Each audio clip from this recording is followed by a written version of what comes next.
Hello, and welcome to this edition of Roots Marriage Ministry Moment. This is Dr. J.C. Matthews, and I'm here with my wife and co-pastor, Gina Matthews. And what we want to do is talk to you today about a topic that I think is something that, unless we are aware of it and it's something that we're intentional about, we can take it for granted. And in taking it for granted, not necessarily being conscious of the different changes and transitions that we go through, it can impact our marriage or your marriage or any relationship in a very destructive manner. And the topic that we want to talk about today is the necessity of maturing your marriage. Maturing your marriage. And the reason why we call it maturing your marriage is because one of the things that happens or that we recognize that takes place within a marriage, a relationship, is that things don't stay the same. And so what I want to do is I want to read an introductory paragraph that I've written and kind of give a context for what we're going to talk about. And then after that, we're going to jump into a more conversative type of dialogue where we're just going to talk about the transitions, the maturation process, growth, issues, perspectives, all of that, so that hopefully if you're in the midst of a transition or you're getting married or you're thinking about getting married, hopefully these will be some points that will help make that transition a lot smoother. So if you have been married for at least 3 years, and I give 3 years because the first couple years you're still on your honeymoon for most people. And there is a euphoria that kind of overshadows everything, and The realities of life. yeah, the realities of life really haven't hit you, and you're still in that process of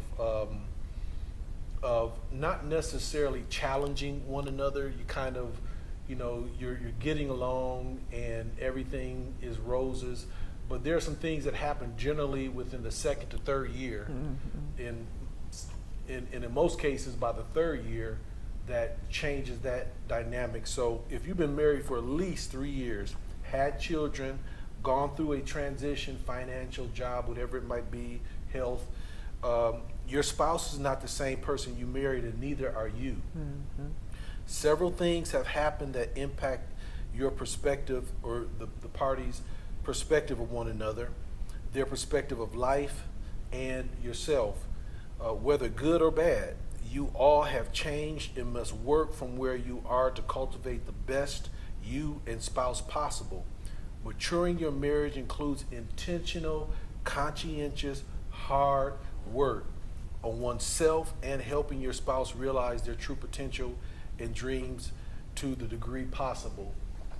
I know we said a whole lot in that introductory paragraph, but I think what I wanted to try to do is to impress upon you the reality that even as soon as 3 years, that person that you married is not the same person. That's right. I would ask you, what was it that, say after children, after you had our first child, what was it that you noticed changed in the marriage? Well, I think for me, the perspective of myself changed. There were issues that I had in regards to some of the dreams that I had, because I remember when we first had Jelani, that you encouraged me to go and sign up with this modeling agency.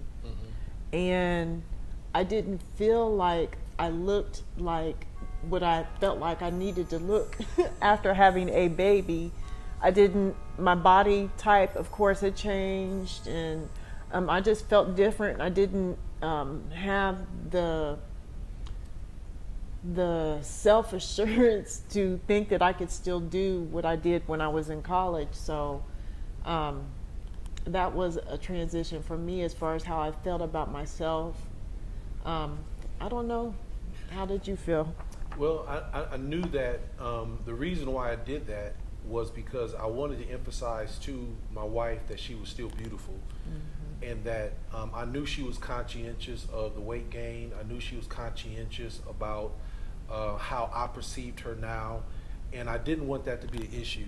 And so what I wanted to do was to try to reinforce to her, because she had changed, and she wasn't the thin little girl that I married. She's always been very beautiful, but I knew because of the conversations that we had, she was always talking about losing weight, losing the stomach, losing weight on the legs, and those sorts of things. And I started noticing that was a preoccupation or a issue that I didn't consider an issue. I always felt that she was beautiful, even more so now having had a child and seen that process. I was appreciative of my wife. I understood the strength that went into having a child, just the miracle that it was, the blessing that my wife was in giving me a son.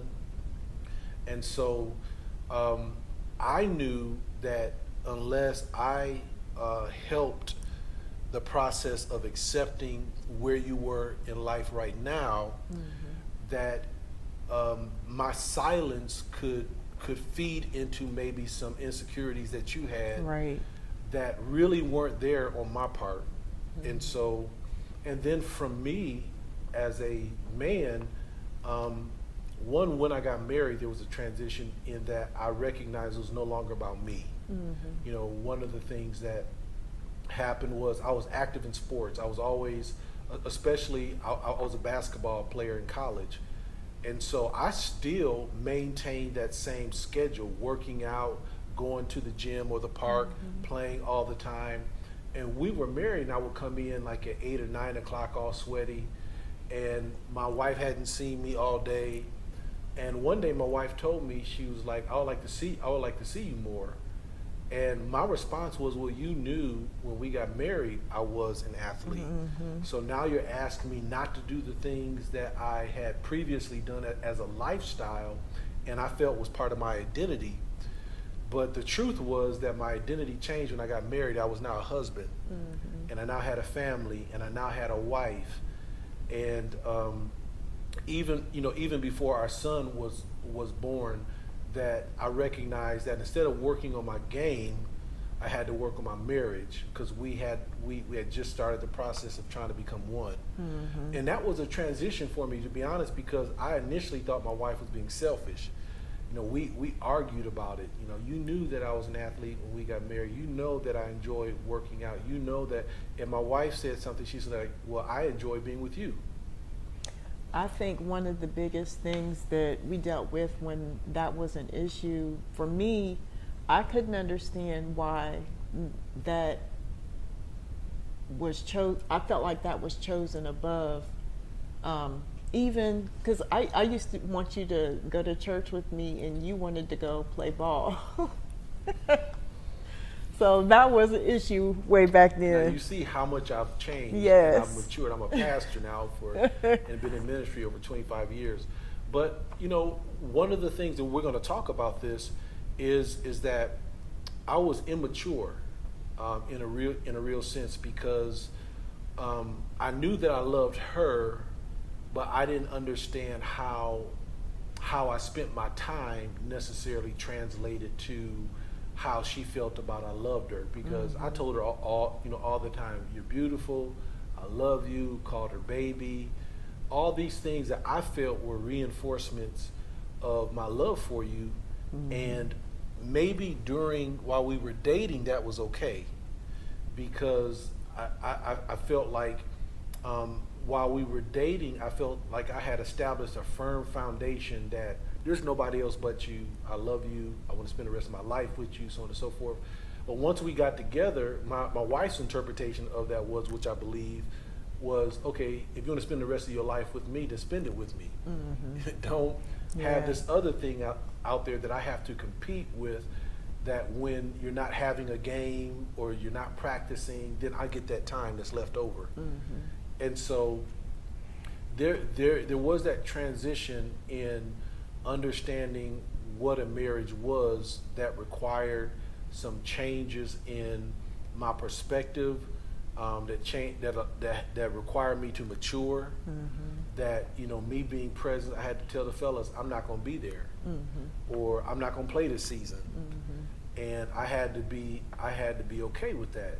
And what happened was that I found out the more time that I spent with her, that the reality kicked in that you're not playing on a professional team. This is not your livelihood. Right. You know, this is not how you provide for the family. This is something that you're deciding to do. Right.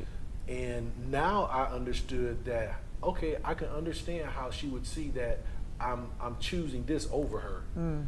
And so that was something that, you know, right off the bat, I was hit with facing.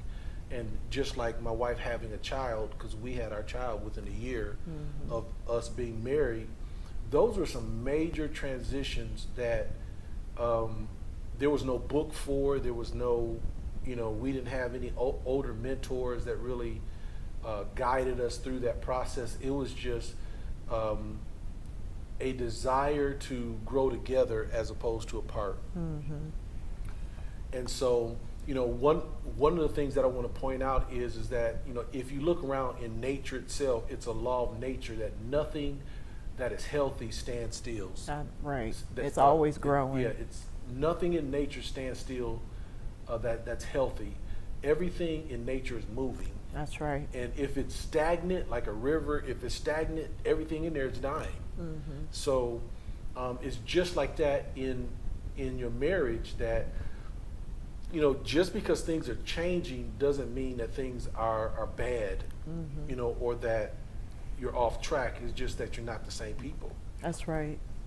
And so one of the things that happens is that when you're talking about these changes, there's only two directions that you can go, because remember, we said that you're always moving, you're always in a transition, and either you're growing together or you're growing apart. And sometimes this is more subtle, and sometimes it's more obvious. Yeah. You know, one of the situations that we talked about, me playing basketball, right off the bat, it became that was obvious. You know, it was spoken, it was stated that was a problem, and that was causing a division. But sometimes, you know, you don't have really, you know, objective things that you can say, okay, if I stop this, or if I do this, Right. then this will help us grow together. Sometimes it's just as a result, like we talked about, things that happen in life. You can start to grow apart, not even knowingly. Let me give you an example of something that, you know, that I experienced, and I tell this story in different contexts. But it was one summer we went to Virginia Beach. We went out, and the first time I saw the Atlantic Ocean, really got into the Atlantic Ocean. And I don't like to get too deep in the water because there's actual fish out there. I don't like getting in water where there's no controlled environment, because you got wild animals out there, or fish and things that you can't see. And I don't like the feeling of things swimming across my legs and that sort of thing. And I don't know what it is. So I won't go in the ocean any more than like knee deep, because if something touches my leg or something like that, I can easily run back. And so I'm standing out there, and at that time the sun was setting. I'm just watching the sun, and I must have been out there, it couldn't have been no more than 10 minutes, just watching the sun. I'm looking over the horizon and the waves and that sort of thing, and just looking at how immense the ocean is. And before I know it, a wave came in and picked me up and started to drag me out into the ocean. And I had to swim for my life to get back to a place where I could get my feet back on the ground, and I immediately got out of the ocean. And the Lord showed me something. He said, you thought you were standing still, The sand was being taken. but the things around you were moving. Each time a wave came in, the sand underneath your feet, It's taken when out. it went back out into the ocean, took some of that foundation, that sand with it, and you were moving into the ocean and didn't even know it. It wasn't until I was in danger that I realized that I was moving the whole time. And I think that that's what happens a lot of time in marriage. You can get just so stuck in a routine, you know, trying to make ends meet and trying to make a living and those sorts of things. Even you could even get stuck in a mentality where you're not seeing anything outside of how you're thinking, and that mentality, I mean, it may have worked while you were single, because, you know, not so much is at stake, and plus you necessarily don't have the certain responsibilities that come along with marriage. Yeah. And I would say even then, as an individual, you need to be conscious of not standing still, but especially in the marriage context, as you like my wife said, as you're going through that mental transition, there has to be some intentional and conscientious direction. Yes. Or what will happen Just is drift. you'll just drift, and what will wake you up is you'll be in a situation of danger. Yes. You know, something will happen where all of a sudden you become aware of the fact that, you know, I haven't been paying attention to the things in my marriage, and this is something that I want to give an example of. A lot of people get married now that they got the person and stop paying attention to the person, and mentally you think everything is okay, but because you haven't been, as we say, watering your garden, and you haven't been reinforcing that person, there's a separation that develops. Yeah. I truly believe that you need to put in as much work as you did to get the person to continue the relationship. I don't believe that those efforts that went into, you know, the effort that you put into when you're dating someone, taking them someplace nice, spending time, whatever it is that you do, because I don't know what other people do, but the effort that you put into that should continue even in marriage. I think that on both ends, that people start to take each other for granted, and people stop doing things like keeping their looks up, taking care of themselves, just doing things that was attractive to their spouse, and they just start to let that go, and they become comfortable with the fact, well, I have somebody, so. And that is a wrong mentality. Yeah, I got this person. I got a husband. I got a wife. And one of the things that my wife mentioned that was very important is that, and she said it implicitly, is that the things you do that sustained the relationship prior to marriage, before you had the person, those things have to mature. Yes. Because as we mentioned before, the needs change. You're not the same. So just giving flowers or saying kind words or going out on a date, going somewhere expensive, buying something nice, those sorts of things. I have discovered that the longer you're married, those type of things don't have the same influence or impact on the spouse. They're looking for things more of substance, more of things that go towards, you know, things that are more internal or intangible or things that truly represent the valuing of the other person. I think that in order to do that, you really have to get to know your spouse, which is another maturing thing. Yeah. And that means spending time. That means finding out what their likes, dislikes, what it is that, their needs, whatever it is that they desire, what their dreams are. Those types of things, if you value that and if you pay attention to those things and you're getting to know what your spouse wants and, you know, the direction that they want to go in their life, then you will think about things that will enhance that, rather than just doing something because you think it's a nice thing. Like you said, someone receiving flowers is a nice thing, but your spouse may want to like take a trip or to do something in regards to whatever it is, whatever direction that you're Right. going. You know, my wife, and I've learned this because I try to get flowers as often as I can. When it comes across my mind, I'll do it. It doesn't have to be a special occasion or anything like that because I know that she likes them.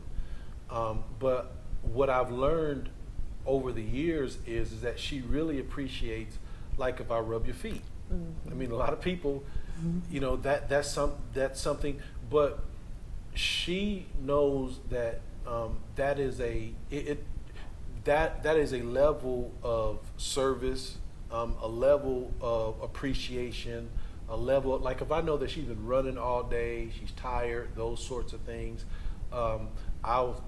I will, instead of her cooking, I will volunteer to get something to eat. Let me buy something because you've been working all day, you've been on the run, so on and so forth. It doesn't have to be anything expensive. We're not going out to Ruth Chris, but it's something that we can order. Now, we still go out to Ruth Chris. I still, when there's special occasions, I want her to know that on this anniversary or to commemorate this, I want you to know that, I took time to plan something that I know that is special to you, and I want you to feel special because of this occasion. Right. But there are times when it's just general, every day, every week type of things that I want her to know that I'm conscious of. You've been running all day. You've been working all day. You need to get off of your feet. Let me order something. And if I see that, she says something about her feet hurting and that sort of thing, let me go ahead and show you or do something that is meaningful to her, that I think that would be meaningful to her. And so that was something when we just got married wouldn't even cross my mind. It wasn't something that I was mature enough and conscientious enough to identify or to discern. I think that when people start to have issues in their relationship because the garden is not getting watered, I think that if you would recognize, doing things to help enhance your relationship, you would find that the temperature in the household would change, and things would, be more agreeable between you and your spouse. Yeah, and I want to say this, that because marriage is a process of transition, there are things that change as a result of passing of time. Yes. That you necessarily don't plan, you necessarily don't have to be conscious of. They just happen. Like she talked about, the appearance of a person, and you have to be conscious of that because as you grow older, you're necessarily not going to keep the six pack. That's right. As you grow older, you're not going to have that same figure. You've had 1, 2, 3, 4 children. Your body has gone through such a transition. And not only does your spouse have to be aware of that, the person who's going through that has to be aware of that. Because as my wife said, you don't want to just let yourself go. Right. You can't use that as an excuse to not do anything as far as taking care of yourself. Yeah, and we're natural people. We operate according to our senses, and there was an attraction between the two of you when you got married. There was something. And maybe it was as shallow as you liked the person's figure or the way the person looked, or that the person was active and the person was, when you get married, necessarily you can't all the time maintain those types of things. And you have to be cognizant of, okay, well, if I was married, and I'm not condemning anybody, I'm just saying this is a reality. This may be an issue that your spouse just hasn't mustered up the strength or the courage to say. Right. when we got married, you were 150 pounds. Now you're 250 pounds. Or speaking to the guy, when we got married, you were very conscientious of the way you dressed. Now you just walk around in t-shirt and your underpants, and you don't care. Right. You don't get your hair cut anymore. You don't shave. Right. Those are things that can indicate that there's a level of selfishness, that the person is not concerned about the other person's Desire. their desire, or even their estimation of you. Right. And that can show that there's something wrong. There's something that has severed the desire to please the other person, that has developed for whatever reason. And along with appearances, the roles can change. Yeah. In the sense that you could start out like a lot of people have this mindset that either the man or the woman is going to take care of the finances, or so and so is going to do this, and then I'll do this. Well, when you get together as a couple, one of the persons may be better at something than you are. And that person may realize that I'm better at handling these things. Why don't you allow me to handle those things? And the person's not criticizing you necessarily. They just recognize that I could better contribute towards the success in that area to the marriage than me simply watching things that I know are not right, and then us having to deal with the consequences of it later. Right. I think that is very important because as time goes on, things in life happen, like jobs change. The thing as far as having children, it depends on what you came into the relationship with, but it might be a situation where one or the other spouse ends up having to be at home with the kids, while the other spouse, whatever it is that is most beneficial for your household, and that may change sometime during your marriage. It may not stay the same. Yeah, and how do you handle that transition? I would say that you have to mature the marriage. Right. As we're talking about, because as we've been saying the whole time, that nothing stands still. So if things are changing, transitions are taking place, there has to be a growth and a development on how you partner to maximize and at the same time limit the harmful effects that transition can take. And that takes a maturing of the individuals, and that's something that go ahead. I was just going to say that the expectations a lot of times when you come into marriage, because you expect a certain thing to be a certain way or a certain person to be in a certain role, if those things end up changing, you have to be mature enough to handle it. Yeah, and I want to say this too, that I would be concerned if you've been married for a period of time and nothing changed. Right. A lot of people think that being the same after 5, 6, 10 years is good. I would say that that's an indication that there is stagnation on many different levels. Because and a lot of people may be questioning us, like, how can you say that if nothing changed, that everything is okay? It's because it's not true. That saying nothing changed may be an indication of denial, or just ignorance. And when I say ignorance, I mean ignoring the facts that you are 5 or 10 years older. Right. You have a different job. Your financial position is not the same. Right. You now have children. Right. Somebody may have had a health condition, and saying that things are the same may be an indication that the couple has not, in a substantive way, addressed those changes. Right.